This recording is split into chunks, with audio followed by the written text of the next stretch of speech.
up in Burial Hill. We used to take pictures as we went up, and this spirit was right behind this guy. It was a female and was right behind this man. And we're walking, and he could feel her behind, and he was getting a little antsy.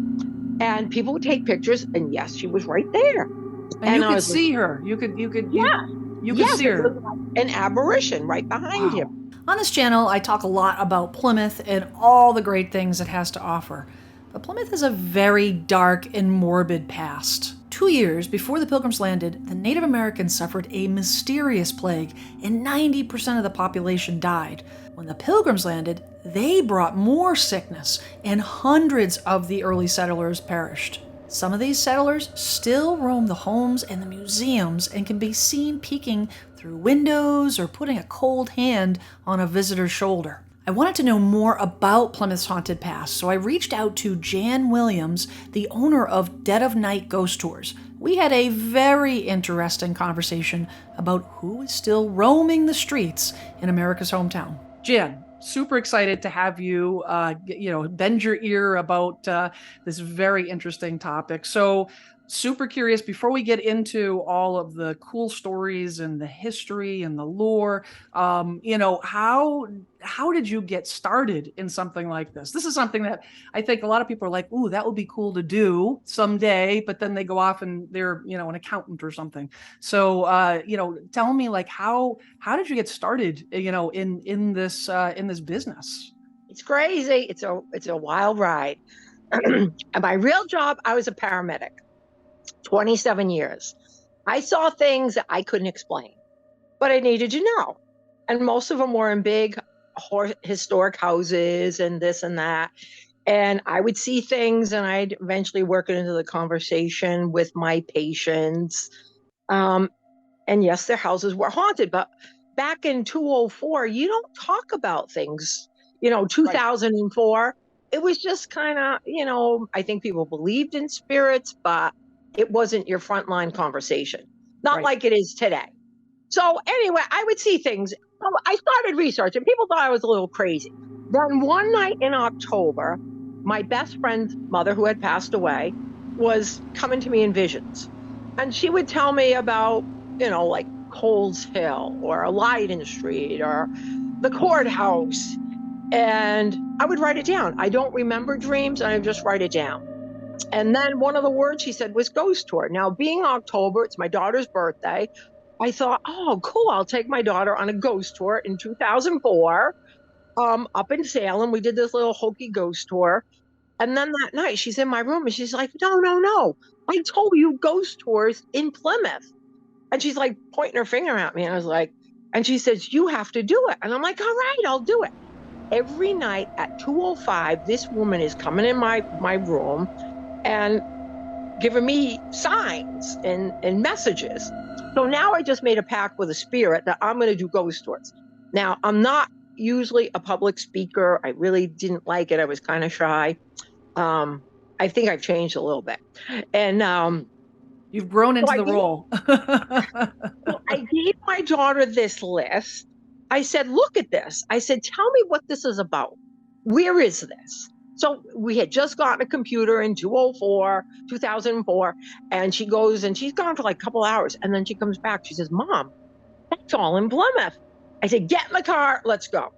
So we go to Plymouth, and I'm walking up Leiden Street, one of the names. Yep. I wasn't much into history way back then. I mean, I loved the macabre part of everything. I would see people on the street. I started talking to them. I'm like, oh, I just get the creep feeling that your house is haunted. Oh, my God, you feel it too? And it opened the door. We hit every site on that list. And then I started researching. So anyway, Dead of Night Ghost Tours the name was done over pizza. We sat in a restaurant and we brainstormed back and forth. And I didn't like the name. My daughter, she was only 13 at the time. She thinks outside the box.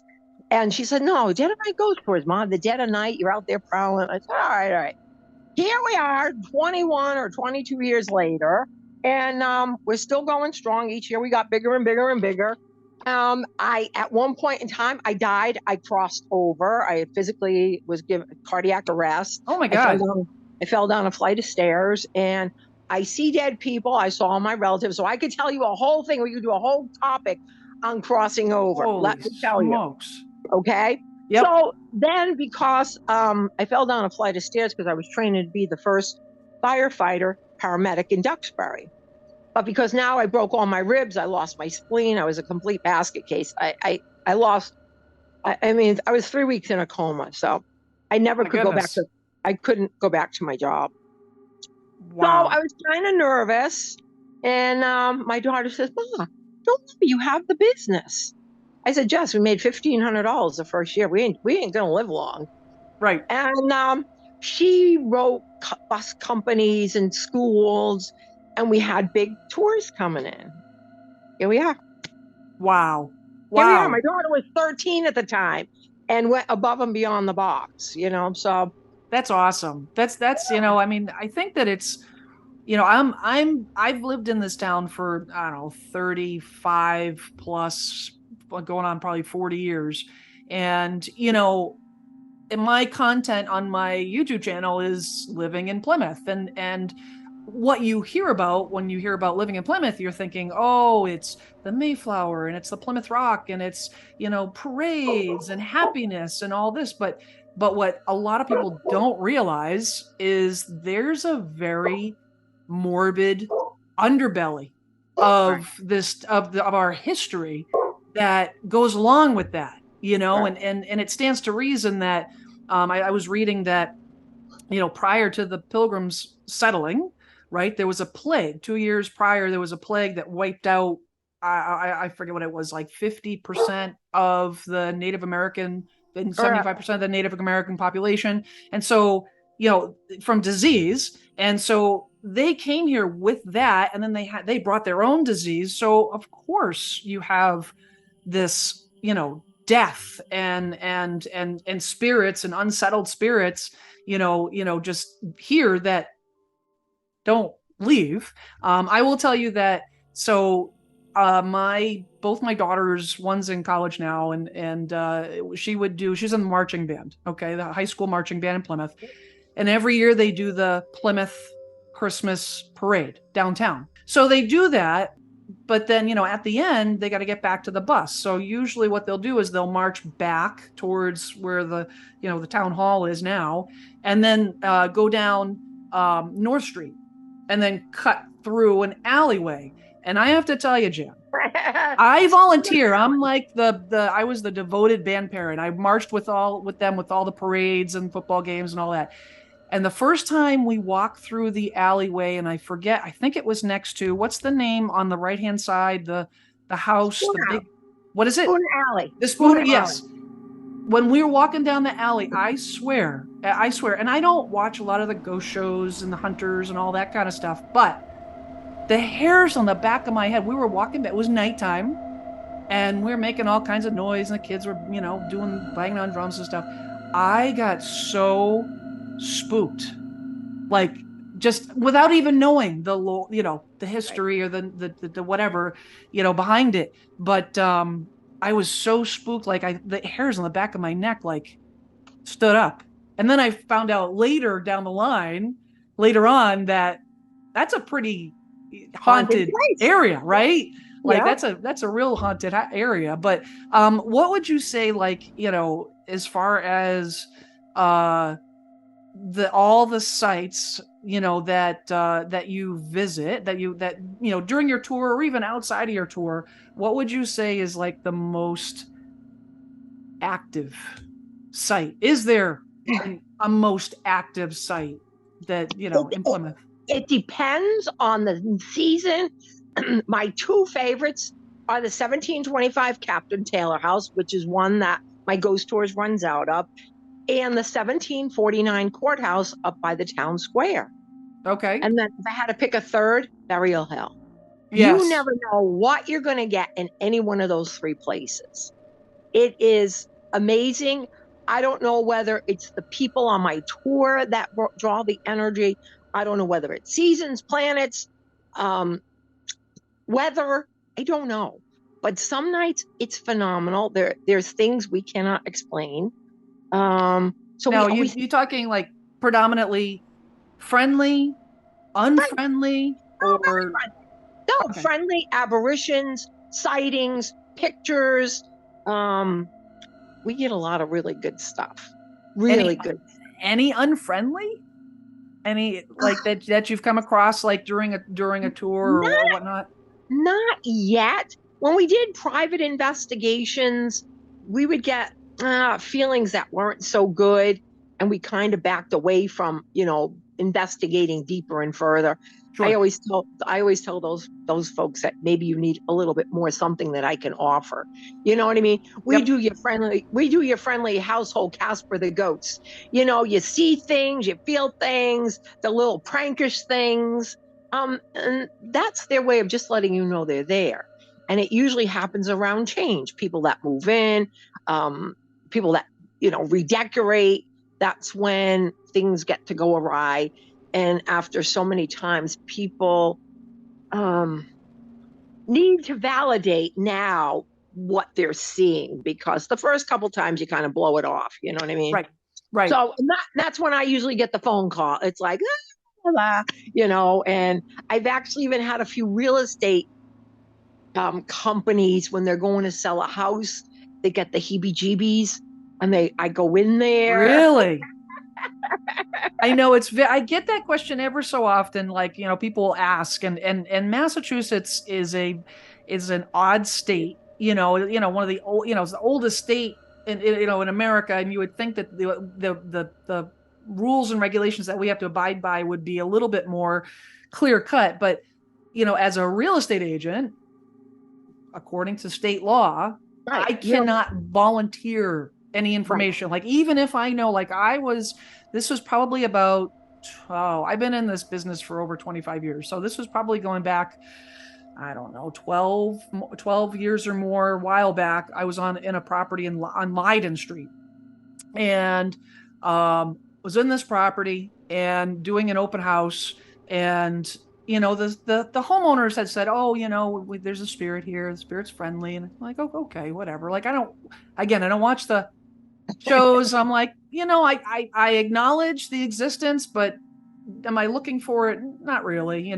So I'm at the open house, there's nobody in the house, and out of the corner of my eye, I walk in the living room, and out of the corner of my eye, candlestick just moves ever so slightly. And I was like, okay, how much longer do I have to be here? Like, you know what I mean? Like, it was crazy, but I am not allowed to volunteer that information to a Right. prospective buyer. However, if I'm asked, I am required to answer it. So if somebody walks into an old house and says, is there any paranormal, is the seller said anything, then only then I'm required. And even then it's hard to it's hard to put your finger on. It's not something that is, tangible to say, Right. this is what happens, this day, whatever. And No. that's why I tell people on the tour, you might experience, other people might experience nothing. Right. So we go into these houses, that real estate's asked me, I said, your buyers might not feel anything, Right. and they're usually just friendly spirits. It's just, they come and go, and they mean nothing. Plymouth is pretty friendly. Do you have stories? You must have a million stories, but We like, our stories change year to year. My guests that are on the tour take the pictures. We see things and I need to know, and it's always evolving change. One of my favorites is, the 1725 Captain Taylor house. Captain Taylor is a sea captain on an American privateer ship. And the name of his ship was called the Washington. And he actually gets captured in Boston. And he tried to take on a British ship, but it didn't work for him. His whole ship got taken over. He was imprisoned. Now, General George Washington felt he should be traded out. We had a British officer. He's allowed to come home. He yearns for the sea, and he drowns right in Plymouth Harbor. And whether it be all the heavy woolen clothes or the inability to swim, he gets sucked out 8 months later. His body washes ashore. But he has definitely come back to claim what's his at 31 North Street. Really? So, and I hate to say this, but he is a little. Well, how can I put this? He likes to escort ladies down the hallway. You might feel a gentle touch on your arm. He's a gentleman, you know. Okay. Um, you might feel like a little cold on the cheek. I think those are the little kisses. Men, he might touch their hands as to welcome them. So we have different sensations throughout the house. So that's one of my favorite. And sometimes you see a shadow standing in the corner, and I do believe it's the captain. Now we were filmed on the Travel Channel. I don't know if we could say that, but Sure. they filmed the Trask Museum and the 1725 Captain Taylor House last September. It aired April 23rd. It's the name of the show is called Portals with Jack Osborne and Contrita Reisman. It's one of their ghost hunting shows, and it was well done. I don't get a chance to watch a lot of them ghost shows, and ones that I do, I'm like, oh, way too much drama. Well, And it's I think that the Hollywood has done a job with, because I think people have these certain expectations of what the experience should be, and then they actually get to it and you say, well, wait a minute, really, this is all there is? And so it's like they have to, keep yeah, they kind upping of the bump it up, ante, you right? know? But they did it. What they got was real. So it was good. It was well done. I was pleased. I didn't want to be the laughing stock of Plymouth. You know what I mean? Because you don't know what could happen on these shows. Like you said, it's geared for TV. They could have threw stuff in that was like wild. I That's didn't want that, crazy. but it was So good. So let me ask you a general question or general ghost question. So my husband, kids, we went down to Gettysburg, okay, and we stayed at a campground that was right outside the battlefield, and went on the tour and had some interesting experiences. And one of the tour guides there had said that it's common for it's not uncommon for spirits to attach themselves to you. Of course, my imagination went wild, and I'm like, oh my gosh, I brought one home to Plymouth. I mean, is in your professional opinion, like, have you ever had any, customers that come through the tours and then call you later and say, I think I brought one. I think one followed me home. Like, have you ever heard of that? I tell guests on my tour, if they feel ever like connected with something, we can smudge you before you leave. Just a little smoke, Um, I tell people you can get in your car, you can look in the rearview mirror. You're not going to see the little man with the bow tie sitting in your back seat. It's going to be good. My opinion is they stay within their dimension. Okay. We did have something many years ago up in Burial Hill. We used to take pictures as we went up, and this spirit was right behind this guy. It was a female and was right behind this man. And we're walking, and he could feel her behind, and he was getting a little antsy. And people would take pictures, and yes, she was right there. And you I could was see her. You could yeah, you could yes, see it her. was an apparition right behind him. Wow. So we're walking all through the cemetery, and now we're getting ready to leave, and she's still with us. And I'm like, oh my God, what's going to happen? Does this guy have some connection to the past, ancestrally? Right. And so we started to go down another entryway, and he says, oh my God, it's getting less. It's getting less. We got all the way to the bottom of the steps. He said, she's gone. We took pictures. There was nothing. We took pictures up the cemetery stairs. There she is up at the top of the cemetery stairs. Wow. So that was my one and only that I was concerned that he might go home with a date, Wow. But she stayed. She stayed at the top. She walked around with us for a little bit. Same way in the houses. They might, I don't want to say attach, but the people feel them. Right. And they don't seem to leave. And we always keep smudge sticks. And I said, if you feel uneasy and a little sage. What's a smudge stick? It is herbs of sage. It's a Native American to use smoke as to dissolves some of the energy that might be around you. It's just Okay. cleansing. We cleanse your soul through smoke. Gotcha. And so it's just to give them a sense of ease that, yeah, I'm good. I'm good. Because we don't That's want good. anybody to go home frightened, you know what I mean? But Right. it doesn't happen that often. I mean, just in the 21 years we've been doing this, just really once, a couple times, maybe a little smudgings in the house, but it's good. It's good. That's crazy. How many sites are in Plymouth when you go through your tour? What sites do you visit? During your tour. Well, we first start up at Coles Hill. That's where all the pilgrims were buried. So a lot of people don't know that, and as they develop Plymouth, these bones are washing out.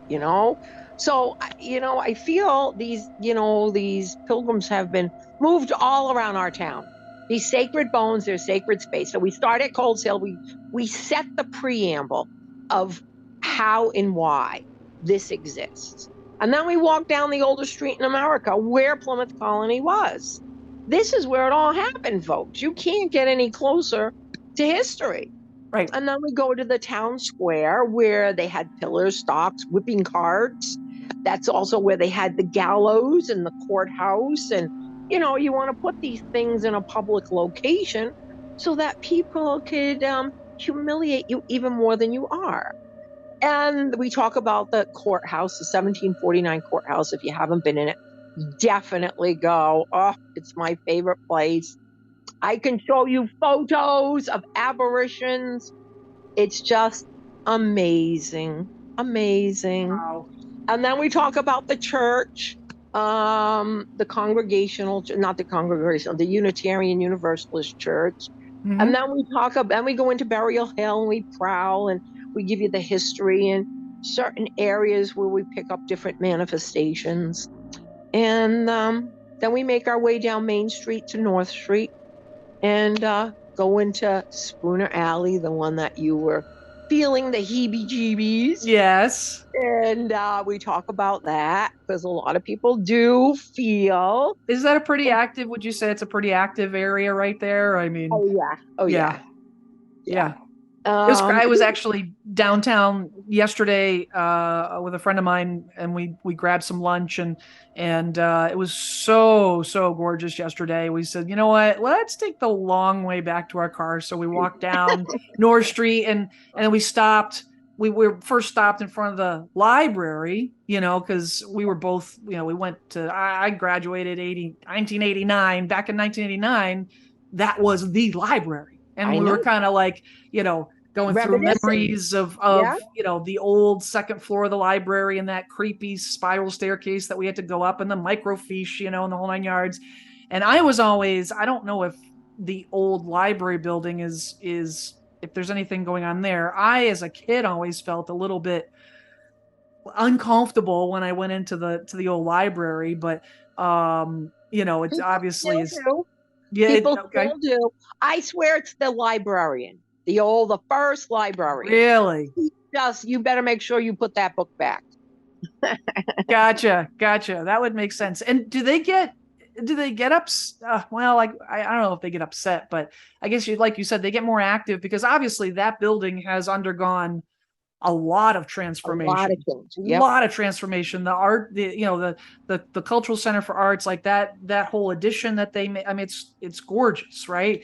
It's completely different than what it was. I know a lot. The Historical Society in Plymouth has worked, painstakingly hard to try to keep these antique homes, preserved and not disturbed. But that's had a lot of changes. The old library's had a lot of changes. So I wonder if that's That plays stirred some. into it. They don't like the change. And that's when you're probably or could see more than just going in there when it's, settled down for a bit. I wonder if that's why we're seeing more, because obviously as these buildings age and time goes on, there needs to be, Change. There it needs to needs be to be change. changed. There needs to They be, have like, to. Yeah. these buildings eventually are going to erode. They're just made out of wood, so that something needs to be done. So as time goes on, the more change is inevitable. So I Yeah. wonder if that's, you know, It plays stirring a big things up. part. It plays a big part. And when I see the renovations going on, I always try to like to talk to the workers that are in there because they see or feel. They might not know what they're feeling, but I like to pick their brain, or they'll call me because they need to validate what they just saw. Um, Wow. Last season, we were allowed to go out with a few people. It was just the beginning, like the pandemic was lessening. So we had a few people and we're on North Street. I mean, Leiden Street. And we had a pretty phenomenal picture um, there of a man dressed in a 1800s attire. He had like the ruffled collar and, he looked very dapper. He had the comb over, the beard, and it's bright light. And we're looking and we had to go across the street to look to see, was there a mannequin in there? Was there a picture on the wall? There was just a desk and a bookcase. So I show this Wow. picture on my tours now, and I was talking about the house and just these pictures. We got some pretty strange things, but that's when it was under renovation. When we got these pictures, they sold the post office. A developer got it. He put condos upstairs and Yep. office buildings in the basement. And so in the summertime, they have the concerts. And there was a man parked right behind where I'm, talking about this. He rolls his window down and he says, "Hey, I was the plumber over there." He says, "I saw and heard weird things every day." He was up putting in the condo's plumbing and he'd hear footsteps. And he always thought, well, is somebody coming in? And he would just see the shadow figure. And he'd say, and then he finally started to talk to them. And then it got less and less. He says, I called him the Postmaster General. No kidding. Yes. No kidding. Yes. Wow. So it's just kind of funny to hear that people do experience. I think that the message there is that, if you're moving to Plymouth, if you're looking at buying a property downtown, like, don't ignore what everything that Hollywood dictates about ghosts, and Yeah. they're going to come and get you and they're going to be mean, and be afraid, but more so, like, politely engage. Yes. And just say, you know what, I know you're here, I'm sorry I'm doing this, and I'm not gonna, whatever, just not from an abrasive standpoint. Oh, I've Correct. got to get, exorcist or whatever. I tell people that, buy these big, beautiful historic houses. They're going to be the best roommates you ever have. You're never alone. You have somebody to talk to, and they don't eat much. and once they don't pay rent, though. They don't pay rent. No, they don't. They're freeloaders. But I said they're just curious. I said whatever view change, they just wanna see. And I said it'll lessen. I said they're not there 24 hours a day gawking at you. I said they're gonna come, and as quickly as they come, they're gonna leave. I said all they want is acknowledgement. I said and live happily ever after. So it's all good. It's all good. That's amazing. Nothing bad has happened, and people do find it whimsical and intriguing, and and they say, "Oh, I have a ghost." I hear it all the time when people on my tour. It's like, "Oh, we have a ghost in the house." I said, "That's awesome." So that's amazing. You must be super busy right now. How many tours are you running? Like, are you running tours every single night? Are you only doing on the weekend, or? No, we run it every night. It's just me, myself, and I try to keep the tours smaller, but sometimes people make reservations online and they buy tickets and then they come with more than expected. So Halloween season, you might expect a larger tour, and I try to control it, but it's out of my hands. Right. We want everybody to have fun, so we don't turn anybody. Well, sometimes I have to turn people away because it's just too big. You know what I mean? What's the max size group that you usually have? The max, like, that's your like the cutoff where it would become just too big to manage. Probably about 25 to 30. That's a large group. Yeah, smaller groups. To me, that's small. But when we go like into the houses, we'll break that down into two smaller groups. You know what I mean? So it works. So Doing one tour a night? one tour a night. We leave at 7, and it takes about 2 hours, a little better than 2 hours, because as you can see, I got the gift of gab. I just You're a wealth of information. This is the thing, right? exactly. If people ask me a question, I just don't give you the yes or no. I Right. give you the answer. That's awesome. And so for people that wanted to book a tour, they just go on your best way to do it to go on your website and register that way, or Yep, www.deadofnightghosttours.com. perfect. And you open up that and you can buy tickets right online. And you could scroll down and see all the pictures that have our guests have taken. So we have a fun night. We try to have fun. And even if you don't believe in ghost and spirit, you're going to learn a lot of Plymouth history. I think that's the message right there is that, something for the whole family, right? Like, do you, that would be my next question is like, is there an age? Obviously you don't want two little kids that aren't going to be able to follow along on a 2-hour tour, but is there an appropriate age, or is this a tour for all ages? I We mean, we don't have any children tickets out online. I want people to call me because I want them to know that we do walk in a cemetery, and yep, I don't want to scare kids. And right, sometimes children are very open and they see things, and I do not want to scare them.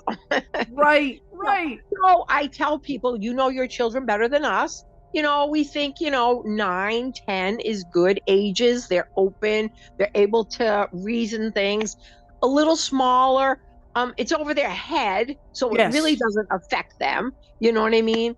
So I always put it on the parents. You know your children, not right. me. Yeah, and If then you the big thing is to expect the fact that this is just not a walking tour, that this is potentially, you're going to you potentially are going to interact. This is not something that, oh, we're going to go in the library and read a book and this is going to be stories. Like, no, this is something it's a that real is deal. this is a real A real deal. deal. This is the Yeah. real deal. And then the next question I had for you on the tours was time of year. So when do you stop? I mean, do you do this 365, or Well, like you we stop can't during the because winter? of Or? yeah, we stopped for the winter. Yes, But some winters we've had no snow and it's been pretty mild. So if people call, we'll go out. gotcha. The best thing to do is if you're in Plymouth for a little weekend getaway, call if there's no ice or snow. Let's do it. You Yeah, know, we have fun, and so, but usually right after Thanksgiving, we kind of close down for a little bit to recoup, yeah, and then maybe spring vacation with the kids, we kind of do a more moderate tour, not maybe so heavy duty, because it's more done in the daylight. And then May, it starts to kick in, we gotcha. start seeing tourists. We get a lot of schools, June, July, Oh, do you really? a lot of schools come in. Yeah. Wow. So we get our buses, we get our travelers, the bus, so it's good. Right That's now, awesome. everybody's into ghosts. So they do the Salem, they do the Plymouth, they do the Lizzie Borden. So it's this big circuit that they're doing. We've been seeing more and more people doing that. They just have their whole fall festival geared to hunting ghosts. So okay, so here's the $1 million question. Which town is more haunted? Salem or Plymouth? Ask me that. Now, I can't, in my opinion, only because I spend more time in Plymouth, that I think Plymouth is more haunted than Salem. We were here first. Right. Right, right. We have a lot of tragedies. Salem is a few years ahead of later. But I haven't totally researched. Do I think Salem has a lot of hauntings? Of course it does. It's what has happened. It's history. Right, right. So do they balance out the same? Could be. But in my opinion, I do think Plymouth is most haunted. Well, it stands to reason, right? It stands to Yeah. reason because of the nature of history, time, right? Right. And just in terms of like before they went to Salem, You had to They go were through here, Plymouth. folks. They were here. We did the same things you did. Yep. You know, if you were accused of a witch, guess what? We would covet all your stuff. But they don't play that in our history. It's kind of that Salem stuff, but it had happened in Plymouth, you know? You Yep. could be accused of a witch just because you liked your neighbor's stuff, That's you know? crazy. That's And then crazy. we'd hang you or burn you. So it's happened Yikes. here, folks. It's happened. Um, Awesome. so it's all good. I'm All good. I'm like, I think I might be brave. And when my daughter comes home from college, she is, both my girls are very much um into this and Good. love it. And they I think I'm gonna have to book a tour when she gets home from for her Thanksgiving break from college. And I'll be in your hands, Jan. Awesome. Awesome.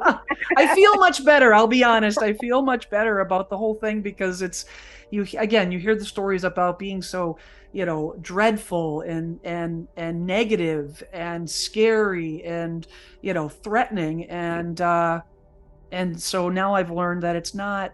That's not the No, way that's not no, reality. That's not no, reality. So no. That's geared for TV. We have fun. We have fun. You're going to hear the history and why they're there. that's There's mostly history based who suffered tragedies. And when you take your pictures, you might be surprised who's in that glass looking out at you. Can't awesome. make this stuff up. Thank you so much, Jen. This has been so much fun, and I really appreciate you taking time out of your super busy schedule to chat. So awesome. Well, thank you for having me. It's been fun. I love these little things.